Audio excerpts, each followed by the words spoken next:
E aí, hoje a gente vai dar uma olhada numa tecnologia que está literalmente redesenhando o mapa da agricultura no mundo todo: os drones de pulverização. Pode esquecer aquela imagem clássica de tratores gigantes ou de aviões cruzando o céu. O futuro, meu amigo, é preciso, é inteligente e voa bem pertinho da lavoura. Pois é, essa é a grande pergunta, né? Porque não se trata só de um aparelho novo, de um gadget da moda. A gente está falando de uma ferramenta que resolve alguns dos maiores pepinos do agronegócio de hoje. Então, bora mergulhar nisso e entender como essa maquininha voadora está causando um impacto assim gigantesco. Ok, vamos começar pelo básico do básico. O que é um drone de pulverização? Pensa nele como um robô voador super especializado.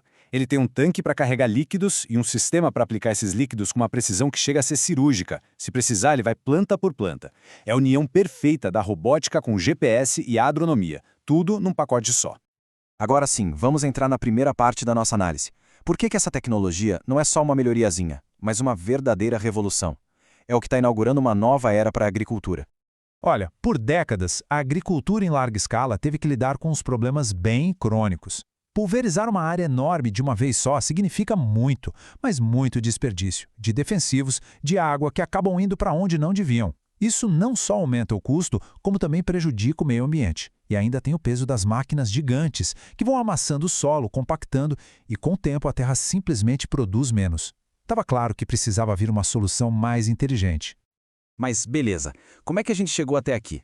Porque a ideia de pulverizar do alto não é de hoje. Vamos dar uma olhada nessa jornada de inovação para ver como a coisa toda evoluiu no último século. E o mais interessante de olhar para essa linha do tempo é a velocidade com que tudo aconteceu. A gente começa lá nos anos 20 com aqueles aviões antigos, os crop dusters, eficazes, mas super imprecisos e perigosos. Levou mais de 60 anos para surgirem os primeiros testes sem piloto lá no Japão. Aí, de repente, bum! Com a popularização do GPS e dos sensores nos anos 2010, tudo mudou. Em coisa de uma década, a gente saiu de protótipos caríssimos para ferramentas que estão aí, acessíveis no mundo todo.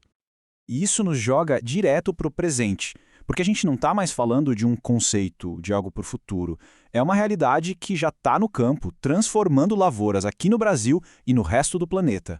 Então, na prática, o que muda? Primeiro, a precisão. Em vez de dar um banho na área inteira, o drone foca numa fileira, numa planta específica. Isso economiza um absurdo de insumos e, claro, de dinheiro. Segundo, a segurança. O agricultor está lá, operando de longe, sem se expor a produto químico nenhum. Terceiro, o acesso. Pensa num terreno íngreme, numa plantação de uva ou num campo alagado. O drone chega onde trator nenhum conseguiria. E, por fim, a saúde do solo. Sem aquele peso todo de uma máquina, a terra respira melhor, e isso, lá na frente, significa safras mais saudáveis.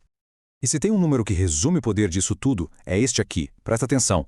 Uma redução de até 90% no uso de água para pulverização. No mundo onde a água é um recurso cada vez mais valioso, só esse dado aqui já justificaria a mudança.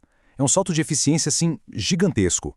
Olha, essa tabela aqui mostra o antes e o depois de um jeito que não deixa nenhuma dúvida. A gente sai de um modelo de força bruta, com desperdício enorme e muito risco, para um modelo de inteligência cirúrgica. Não é só fazer o mesmo trabalho de um jeito um pouco melhor. É uma mudança total de paradigma sobre o que é ser eficiente e sustentável na agricultura. É produzir mais, com menos impacto e garantindo a segurança de todo mundo.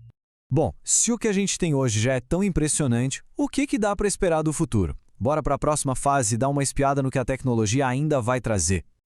O futuro vai ser ainda mais autônomo, ainda mais inteligente. Imagina só, drones com inteligência artificial que funcionam como médicos voadores.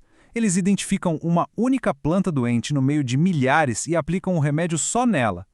Ou então pensa em frotas, enxames de drones trabalhando em conjunto como abelhas para cobrir uma fazenda inteira em tempo recorde. E o mais incrível, eles não vão só aplicar produtos, vão também coletar dados, transformando cada voo numa radiografia completa da saúde da lavoura. E essa citação aqui, para mim, resume perfeitamente essa virada de chave. O futuro da agricultura não é só sobre cultivar comida, é sobre cultivar dados e saber usar esses dados com sabedoria. A agricultura está virando uma indústria de informação. O sucesso vai depender cada vez mais de tomar as decisões certas, na hora certa, com base em dados precisos. E com isso, a gente chega numa última pergunta que talvez seja a que define o nosso futuro. A tecnologia para ter fazendas quase 100% autônomas está batendo na porta. A grande questão que fica no ar não é mais se isso vai acontecer, mas quando. E principalmente, como a gente, como sociedade, vai se adaptar a essa nova realidade.